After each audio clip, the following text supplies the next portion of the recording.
How are you doing, everyone? It's me, TheDomotaku. Today we're talking about Citrus episode 4 because I missed a lot of things this whole week. Well, technically, the episode 5 comes out tomorrow. Shit, that's why I'm doing this. Anyways, so episode 4. I'm sorry I missed the episode, but I'm here talking about it right now before episode 5 comes out tomorrow, or in a few hours, technically. So, I called it. Did I call it? I don't remember. So I think last episode 3, I was saying that, you know, their relationship is like at so Yuzu and Mei's relationship is sort of at a standstill, right? Because essentially none of them, well, I know Yuzu like has feelings for Mei. That's confirmed, like totally confirmed. But Mei's feelings for Yuzu is just sort of like out there. It's like she kisses her, she doesn't feel like it, and it's like she's involving her, or she doesn't like, you know, it's not my problem, or whatever. It's not, you don't need to know anything. And I'm just like, make up your mind. So essentially, what I said is like, you know what? The only way to solve this, and I didn't really remember if this happens or not, is to have a love rival, because essentially you have Yuzu, who is definitely have feelings for Mei, and then you have Mei, who's sort of just like, I don't know, do I have feelings for my sister or whatever? So then it's like, okay, you need to have a love rival come in, and then that's my thought, right? You have to have a love rival come in, and you have to set the whole like conflict ahead. So then, you know, they start to finally question their feelings and whatnot, and it comes through the student council president, childhood friend, Hime, something like that. Himeko, that makes sense. Hime. Yeah. So the twin tail girl. So essentially, because of Yuzu and Mei becoming closer, she's really frustrated because she doesn't get to spend a lot of time with her senpai. Is her senpai, or like her, what do you call that, like the relationship? I don't know. She doesn't get to spend time with the student council president at all. So essentially she calls out Yuzu saying, like, you know, what the hell happened in the student council room, that in episode 3 when they kissed in the room. And essentially, you know, like, oh, you made the student council president sad, it's all your fault. Ever since you came in here, she's just been sad and everything, and, you know, she used to be more talkative and whatnot. And she's just trying to like do the blame game and try to make Yuzu feel bad and think that her actions are wrong and causing distress in the student council president, which we don't actually know for sure. So afterwards, essentially, you reveal the truth that, well, for one, Yuzu's been staying away from home after what happened with episode 3. She's been staying at her best friend's house. What's her name?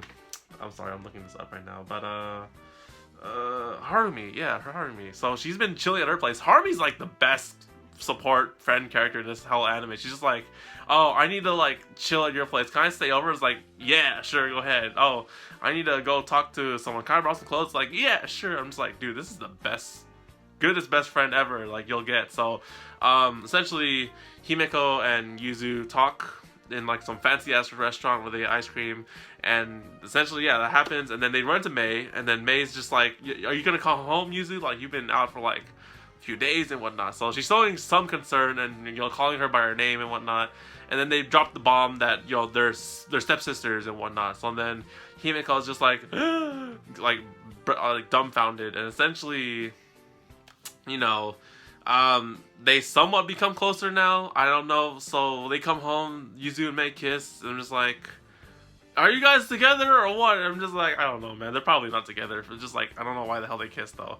And then, you know, they barge. So then now they're just getting closer to one another, and Himeko is super jealous. She's maybe yandere jealous. I'm not exactly sure yet, but she's just trying to plot to get them apart because, oh no, Mei is mine. Don't touch her. That's yandere, right? She's like super crazy about her, and she's like, no, she can only be mine. I'm her best friend and whatnot. I'm just like, damn, this girl's those twin tails mean something else in my mind.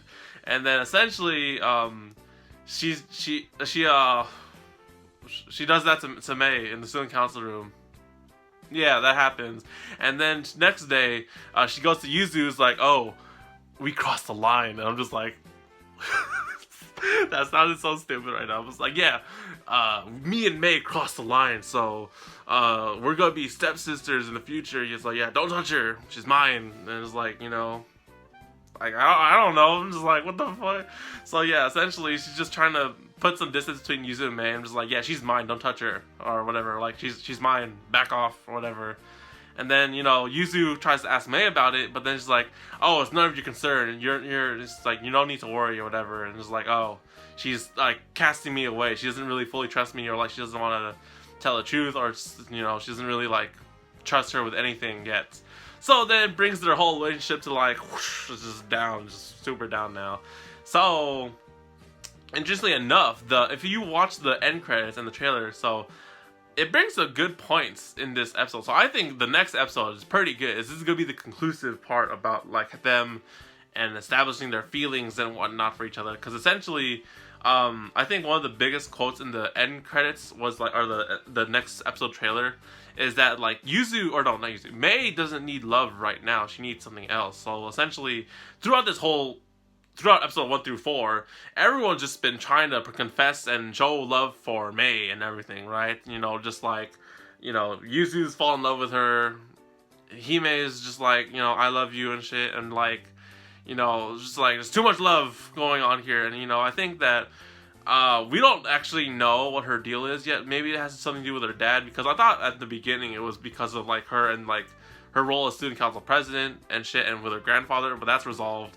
So then we don't know what her concern or issue is right now. I'm pretty sure it has to do probably with her dad, or like her trying to establish her feelings for whoever the hell she likes, maybe Yuzu probably.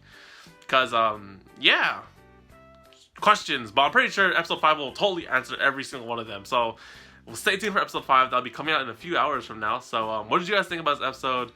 Do we all ship these two? Because I personally don't ship these two. I already know what happens in manga, but you can make your guesses on what happens. Well, technically, no. They already say in the opening, like, yeah, Yuzu and Mei totally become a thing. It's pretty much there, yeah. Is that spoiler? Shit, I'm gonna cut that out.